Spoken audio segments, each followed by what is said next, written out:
Arsenal are the reigning champions now, but can they go back to back? Who's the real threat to the Gunners? Premier League clubs just outspent the other top 4 European leagues combined. Crazy, right? But does money guarantee trophies? And with so many new coaches at giants like United City and Chelsea, which projects will click?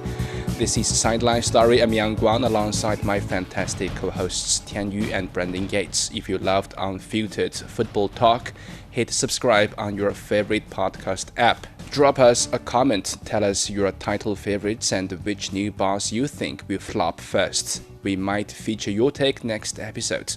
Alright, let's get started. The new Premier League season kicks off this weekend. Yeah. A lot to look forward to, but first of all, Arsenal. Last season, they finally did it by lifting the Premier League trophy, but now everything starts with 0 again.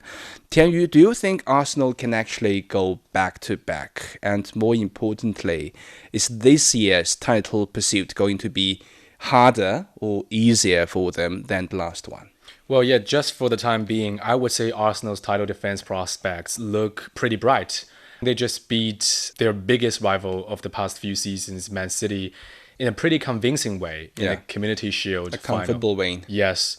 Of course, City are not the intimidating powerhouse we're so used to seeing to be, after Guardiola's departure. But Arsenal still showed a lot of promising signs in that particular game.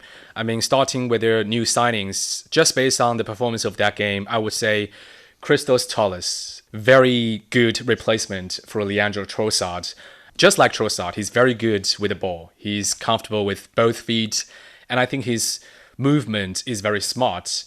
And most importantly for Arsenal, I think he's also very willing to defend very hardworkingly. And apart from him, Bruno Guimaraes, I think his aggressive playing style and his defensive capabilities would make him a very good partner with Declan Rice in the new season. And that could give Arsenal a lot of strength in the middle of the pitch. Now that Arsenal have finally won the trophy after 20 years of waiting, I think they have become a more confident and, mentally stronger team. In the past, we often saw them losing their advantage, with one bad run in the near end of the season. But I don't think they would crumble that easily anymore. They now know what it takes to win, to be a real champion. And on top of that, I think one of the biggest rivals, like I said, Man City, simply isn't the same team anymore. I'm not saying they're going to suddenly decline to a very bad team, but with a new manager, I think it's going to take a lot of time for the players and to get used to a very different lineup, a different style, and different roles on the pitch. So yeah, I think Arsenal's title defense could be a lot smoother than many people expect this season. Right, one trophy can change everything. It's not old Arsenal we used to see. Yeah. Brandon, think about this squad depth, the psychological burden or relief of being champions, and the fact that every opponent will treat them like the team to beat. Do you see Arteta's side growing stronger this season? Definitely. I think that, a lot of their players would have gained great confidence from last season. And I think that the way that they were able to bounce back from, appearing to go through the usual Arsenal slump and sort of stumbling on the last hurdle and, managing to end that, sort of footballing curse was very impressive. And I think going into this season, that will give them a lot of confidence as well. Look, I wouldn't look too much into the Community Shield victory, but I think that just from a confidence point of view, I think the performance that they were able to put out there with some of their new players and having just returned from, a pretty lengthy break, especially for some of their England stars, I think that will also give them massive confidence. And just the way that they completely outplayed Manchester City, even though it's a completely different squad, and I think that they've lost some of their, real titans that have brought them so much success over the last decade. They really did, they're still a very, very, very strong squad. And the fact that Arsenal were able to pretty much dismantle them in that game, I think will also give them massive confidence. And the sort of reinforcements that they've brought in and the depth that they've added, I think will also just make the season a little bit less strenuous for them, because I think they've got some of the best options in multiple positions across the pitch, which I think is a very daunting prospect for anybody that comes up against them. That being said, I also think that other clubs will also be aware of what they can do and what their approach to the league this season will be. Are they in a stronger position than last season? I would say yes, but are they going to find it easier to win the league this season? I don't think so. I think it will be equally challenging, if not more, just because of the strength of the Premier League. Right. I'm too fairly optimistic about Arsenal's title defense. I mean, they have a mature and proven system that's already won them a title. Yeah. Meanwhile, other contenders are still exploring their new winning identity after so many high-profile managerial changes. So that means Arsenal is already one step ahead. They don't need to change anything. I guess the Community Shield title provided us an early glimpse of that continuity and composure. But there's one concern coming from the rule changes of the new Premier League season, one of which is the strict enforcement against the shirt pulling in set pieces and attacking players making contact. Good, because some of their goals that they scored last season were robbery. I mean, it was so ridiculous. So I think that could also potentially be great for other clubs now in the league, because that some of the goals that Arsenal got away with last season were absolutely ridiculous, and I'm so glad that that loophole is going to be closed for them. Well, let's see if officials actually enforce it. It's one thing saying it on paper, but to actually see if it's enforced is another thing, right? Yeah, and it's stricter for the attacking players to make contact with goalkeepers in corners and other set pieces. This is consistent with the World Cup this summer, but we know how many goals Arsenal scored last season from set pieces and corners. There were a lot of shirt pulling and interference on goalkeepers. So with these new rules in place, I'm not sure Arsenal's advantage in set pieces will still stand. It could either be game-changing that will derail their title defense, or it could be just a slightly impactful change that might be adapted by Arteta and his coaching team. But either way, it must be something, worth observing for Arsenal in the new season.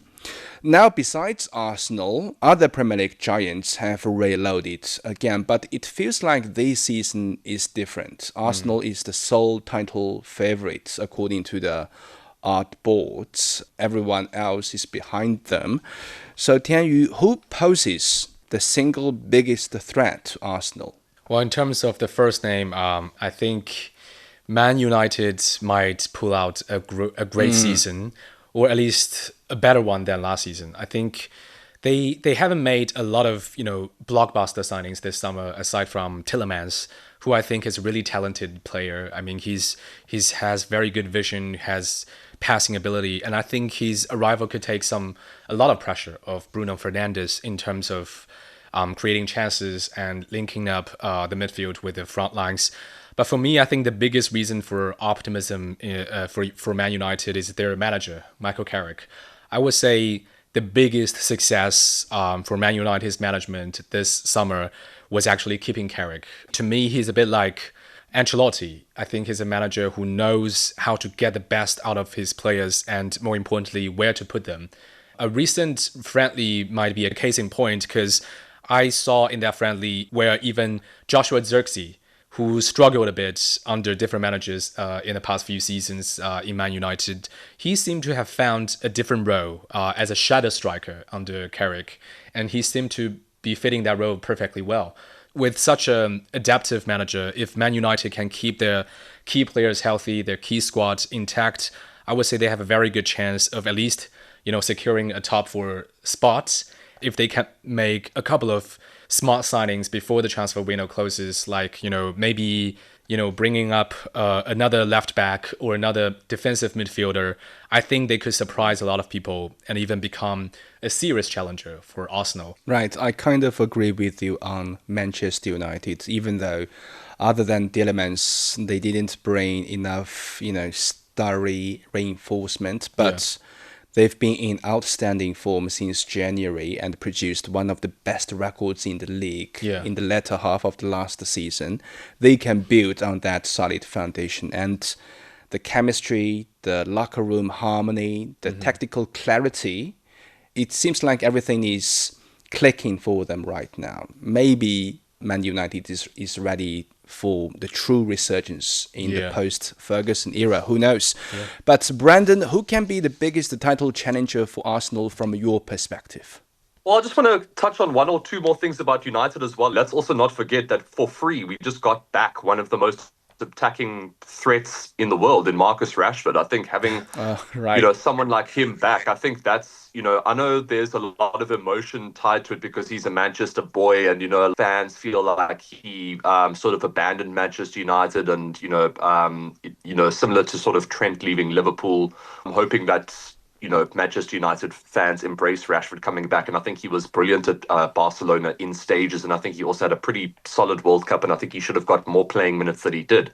So having him back as well, I think, to compete with the likes of Šeško and Cunha and Buemo, I think is just, even if he doesn't play that often or start that often, I think just having a player of that quality in the squad to sort of rejuvenate and refocus some of our attacking threats is going to be massive. I'm still a little bit concerned about us defensively. I think definitely agree with Tianyu. I think a left back is needed because, as good as Luke Shaw is, he's just so unreliable, when it comes to injuries and fitness. I still think that, and Martinez as well at centre back, I think is also an injury concern. And, of course, Maguire also, he's gotten a lot better, but he definitely needs all the help that he can get. There is definitely some promising players there in Aiden Heaven and Lenny Yara and that sort of thing, but I think another sort of experienced centre-back would be great, although apparently Matthias de Ligt is back and looking good, so I think that's also a very promising sign. But yeah, another defensive midfielder. I don't know how Tianyu would feel about this, but I think if we got Kamavinga, I think that would be a massive signing for Manchester United. I think he would be fantastic in the Premier League. With his physicality and versatility, I think he would be an amazing signing, although, I mean, the chances of that happening, I think, are pretty slim. But yeah, things are definitely looking promising for Manchester United. So I'm pretty optimistic going into the new season. And then, yeah, look, I think even though City had a bit of a stumble in that Community Shield result, and, of course, someone as legendary and iconic and influential as Pep Guardiola leaving his role, I think going into the new season, it's going to be very much hit or miss for Manchester City. I think that they will be shocked with that result. I don't think they'll read too much into it, that 3-0 loss to Arsenal in the Community Shield, but I think that they sort of have the players and the desire in that squad to bounce back from that result. I think, weirdly enough, going into the new season, I think that result might actually be a blessing in disguise for them. I think it'll be a wake-up call for some of their experienced stars and for some of their new players that have come in for big fees. And Cherki, the French midfielder, I think he's also going to be in for a massive season. I think that his talent has yet to be fully utilized. So I'm quite curious to see what Maresca can do with him. I mean, Erling Haaland is just... Look, there's definitely a lot of speculation about what his long-term future is going to look like and where he really wants to be and what his ambitions are. And I think this season is going to be pivotal for him. They do have some talent and some quality coming through as well. So... yeah, definitely wouldn't rule City out. But having said that, I think the fact that Arsenal have strengthened compared to last season, again, I think just really reinforces their position as the out-and-out favourites going into the new season. But I still think it is going to be another topsy-turvy, unpredictable, fantastic Premier League season. And I think that you guys as La Liga and Bundesliga supporters will be very jealous about the level of entertainment. Yeah. That we're going to find in the Premier League this season. I think it's going to be amazing. For Bayern fans' record, we don't need entertainment. We need domination. Just one title. I'm okay. Yeah. Sometimes the games are boring. As we mentioned, this summer has been a managerial carousel in the Premier League. Yeah. From City's post-Pep era to Liverpool's Iraola trial, from Chelsea's Xavi Alonso experiment to Manchester United's long-term vision with Michael Carrick, and Spurs also making changes, looking to bounce back. Tianyu, among all these fresh starts, which one looks set to produce instant success and which one feels like a disaster that is waiting to happen? Well, in terms of the managers I'm expecting to do well, I think I've already talked enough about, my picks, which is Michael Carrick and Xavi Alonso. Yeah. And so since I've just watched the Arsenal-Man City game last weekend, I'd like to talk about the manager I'm a little less convinced by, which is Maresca at Man City. I agree with Brandon. I think it's just, the season hasn't officially started, but I think I've already witnessed some, worrying signs for City right now, because during the game, you could actually see the players looking a little lost at times. You couldn't. You could blame that on the early goal they conceded, but which obviously caused some chaos on the pitch. But even if we put that aside, I still didn't really see what Maresca was trying to build with that squad. I think the biggest signing they made this summer, Elliot Anderson, also didn't look like the Rodri replacement they wanted, at least not yet. I mean, he made a lot of passes in that game, but we didn't really see those dangerous, threatening through balls and long passes that could, tear apart the defensive line, which was something Rodri was very good at. And then there's Maresca himself. I mean, we know he's influenced a lot by Guardiola, but right now I don't see him as, the kind of tactical mastermind as Pep himself. Against Arsenal, I think City's didn't really show enough tactical variety. There were too much sideways passes, not enough passes that could actually hurt Arsenal and tear apart the defensive line. So I think, again, of course, the season hasn't officially started yet, so I don't want to judge him too early. But if you're asking me right now, I just don't see Maresca easily repeating what Pep Guardiola achieved in Man City. Right. I actually think Iraola's Liverpool looks exciting. They will play a lot of chaotic and dramatic matches. That I bet Liverpool's games will be far more exciting than Arsenal's games in the new season. But that's it. I don't see enough consistency from them, especially after the Champions League fixtures start piling up. But I agree the biggest decline might come from Enzo Maresca's Man City. I mean, he might be a decent coach, but the City just ended their long spell with their godfather, Pep Guardiola. It's just too difficult to erase his fingerprints from this team and immediately impose another footballing mind into this squad. I mean, everything Maresca does will be compared, especially considering that he looks like Pep. Yeah. For some moment, I actually mistaken him as Pep Guardiola. Right. Yeah. I guess next season there will be a lot of internal whispers in the Man City dressing room. It's not what Pep told us.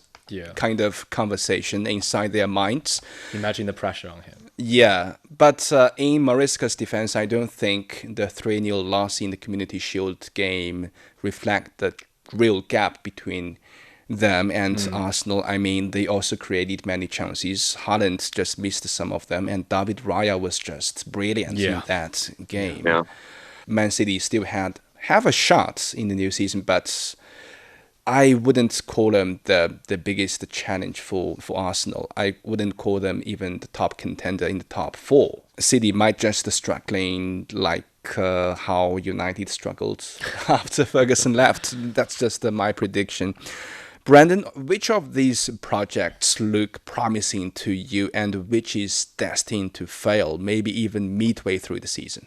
Well, speaking of the Ferguson departure, I was amazed by some of the revelations that have now come out about Mourinho being he was the favorite to replace Ferguson, and then they ended up settling for Moyes, which is because a lot of it also just shows you how so much of what we read in the media and what is said sort of in the press is complete garbage, because it was always said that Moyes was the hand-picked option by Ferguson, and he's Scottish and like it was planned for so long. But no, it turned out it was sort of a last-minute thing because Mourinho was supposed to take over. So, it's just a reminder that so much of what happens in football, we can do as much analysis as possible as journalists and sort of pundits, but I think there's so much that goes on that we just have no idea about. But yeah, in terms of which project is sort of, deemed for success, I think that the obvious one is Manchester United, because like you guys have mentioned, I think since January we've had the most points in the Premier League, and the momentum from that I think will continue into this season. That being said, I think we've had a pretty darn poor pre-season. I think a lot of the appointments that have happened now are going to be very hit and miss. They're either going to go extremely well or incredibly badly, and I think that applies to Manchester City and Liverpool and Chelsea in particular.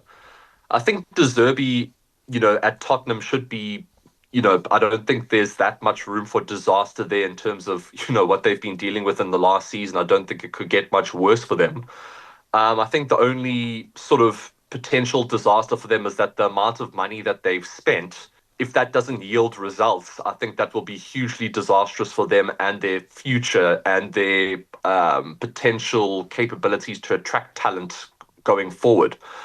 Yeah, I think there's a lot of gambles happening in the Premier League right now with a lot of massive clubs that were very stable for quite a long time. But I think the obvious one is Manchester City, right? And I think Maresca has giant shoes to fill, and I think that he should consider maybe wearing a wig and changing his outfit so that he doesn't look like a Pep Guardiola so much, so that he can sort of maybe create his own identity, which I think after the Pep Guardiola era is almost impossible. But yeah, like you guys have mentioned, the fact that he sort of looks like, a cheap imitation of Pep Guardiola is not going to help his case at all.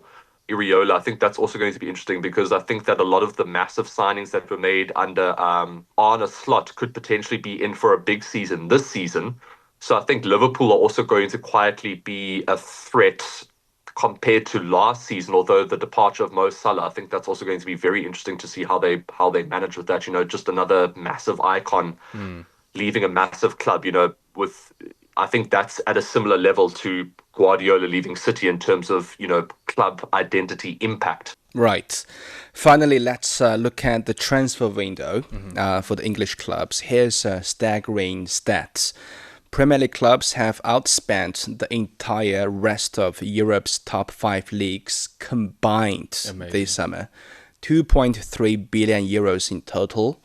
That's not a number, that's a big statement. So Tianyu, what do you make of this commercial power? Is it really necessary to spend this much on players? Yeah, first of all, I think it says a lot about how competitive the Premier League has become. I think there's so much money coming to the league, and just clubs across the table are able to spend heavily on improving their squads.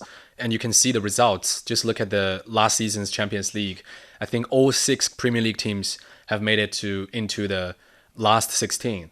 So that result just tells you a lot about the money spent. I mean, even some of the middle-level Premier League clubs, they're now having the financial power that many Champions League teams from other countries are not able to have, mainly because of the sponsorships, commercial deals, and of course the huge broadcasting revenue.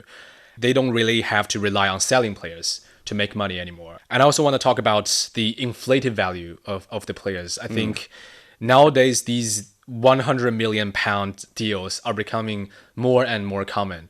This summer alone, we've seen several huge transfers between Premier League clubs like Tonali to Spurs, Morgan Rogers to Chelsea, and Anderson to Man City. I'm not saying these players are not worth the money, but You are saying No, that. they're not. These are. It's so the fees in the Premier League that are being played are so ridiculous. Like I think even maybe as little as 5 years ago, I think someone like Elliot Anderson, for example, would have been like a 40 or 40,000. The fact that like a defensive midfielder is going for more than 100 million pounds now is just Crazy. I mean, it's ludicrous. I cannot believe some of the fees that some of these bang average players are demanding. I don't know if it's got to do with inflation or just very influential, agents and their negotiating power. And I don't know what it is, but some of the fees that really mediocre players are going for is just ridiculously astronomical. I think if you compare these prices, like you said, with the superstars who used to cost a fortune, let's say Gareth Bale and Cristiano Ronaldo to Real Madrid, I think it just feels like the whole market has become, a lot more expensive. And I think that trend is going to continue for quite some time. So with so much money coming to the Premier League, I think we're probably going to see more and more blockbuster transfers. Maybe that's good for the sports. More money means better players, bigger clubs, and more competition. But sometimes I do wonder if we are moving too far towards, a business-driven model. It also feels like the more money you have, the stronger you can become. That's probably the one thing that the modern Premier League kind of makes me a little uncomfortable and worrying. Right, and it makes the transfer market really complicated because the teams from other leagues can't spend that much. I guess it's common for top clubs like Arsenal, City, Liverpool, Chelsea to spend like hundreds of millions of euros in one transfer market. But when newly promoted sides like Ipswich and Coventry are spending around £100 million this summer on players, similar numbers to what Bayern Munich and Barcelona spent. It's just too crazy. With that, we end this episode of Sideline Story. Thank you so much for joining us. Subscribe to Sideline Story and leave your comments wherever you listen to podcasts. For more information, you can also check our website at radio.cgtn.com. Until next time, stay on the sidelines with us.